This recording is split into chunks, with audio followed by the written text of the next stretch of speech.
국회 본회의 처리를 앞둔 고위공직자 범죄수사처, 이른바 공수처 최종 수정안에는 검찰이나 경찰이 고위공직자 범죄 혐의를 알게 되면 곧장 공수처에 통보해야 한다는 조항이 담겼습니다. 그동안 공수처 설치 법안에 대해 국회 결정을 존중한다는 입장만 보였던 검찰은 독소 조항이라며 공개적으로 반발하고 나섰습니다. 조성호 기자의 보도입니다. 현재 법안대로라면 공수처는 사실상 국가 고위공직자 범죄 수사의 컨트롤 타워 역할을 맡게 됩니다.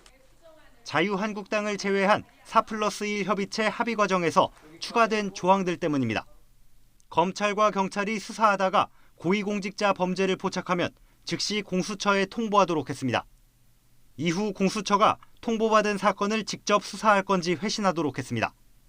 공직자 범죄 수사 정보를 공수처가 취합해 누가 수사할지를 사실상 결정하도록 한 겁니다. 검찰은 중대한 독소 조항이라며 강하게 반발했습니다.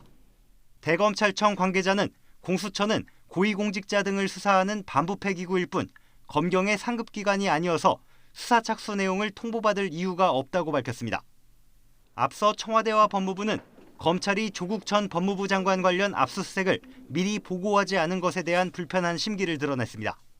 보고를 해야 된다고 생각하고 있습니다. 사회적으로 중요한 사건의 경우에는 보고를 해야지 지휘가 가능한 게 논리적으로 맞다고 생각합니다.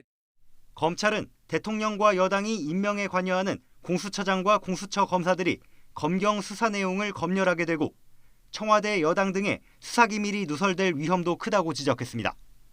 특히 공수처가 입맛에 맞는 사건은 과잉 수사하고 검경에 맡기고 싶지 않은 사건은 부실 수사할 수 있다고 꼬집었습니다. 검찰의 무소불위 권한을 견제하기 위한 공수처 설치가 눈앞으로 다가왔지만 오히려 권력층 수사를 위축시키고 수사기관 사이의 갈등을 키울 수 있다는 우려가 나옵니다. YTN 조성호입니다.